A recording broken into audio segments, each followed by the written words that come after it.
بسم الله الرحمن الرحیم. د سلام په وړاندې کولو سره مو د میدان وردګو ملي راډیو څخه تر دې مهاله لاندو مهمو خبرونو ته هرکلی کوم.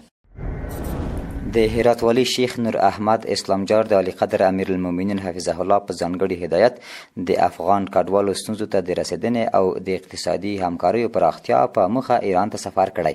د هرات ولایت مقام مطبوعاتي دفتر وایي چې ښاغلی اسلامجار به په دې سفر کې د افغان کډوالو ستونزې وارزوي او د هرات خراسان په شپږمه اقتصادي ناسته کې به ګډون هم وکړي.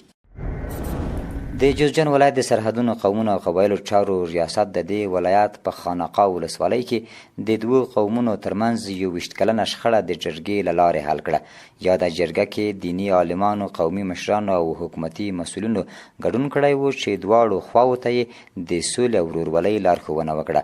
د دې شخړې له امله شاوخوا 20 کسان وژل شوي وو چې له حل وروسته یې دواړو لوریو د پخلاینې او ګډ ژوند ژمنه وکړه.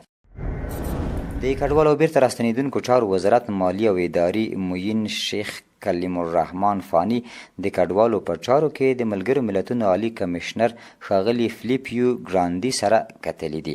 ښاغلي فانی په دې کتنه کې د کډوالو ستونزو ته رسیدنه د ټولو ګډ مسؤلیت بللی او ویلي دي چې راستنېدونکي له بیړنیو مرستو سربیره د سرپناه زده کړو او روغتیا په برخه کې هم خدمتونو ته اړتیا لري.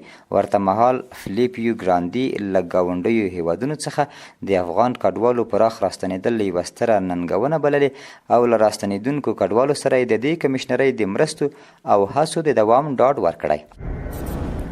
د اقتصاد وزارت مسلکي مرستیال ډاکټر عبداللطیف نظري د یاد وزارت د یو کلنۍ فعالیتونو د تشریح پروګرام کې ویلي تیر یو کال په هیواد کې د 695 میلیونه او 900 زره ډالرو په ارزښت 1914 پروژې د کورنیو او بهرنیو مؤسسو له لوري پلي شوي دي.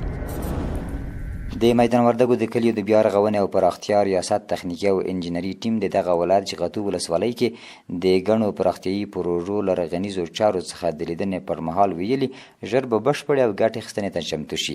په دې پروژو کې چې پلونه، پلچکونه، د اوبو لګولو کانالونه، استنادي دیوالونه، کلیوال سړکونه او د اوبو ذخیروي بندونه شامل دي. زیات شمیر کسانو ته پکې د کار زمینه هم برابره شوې ده.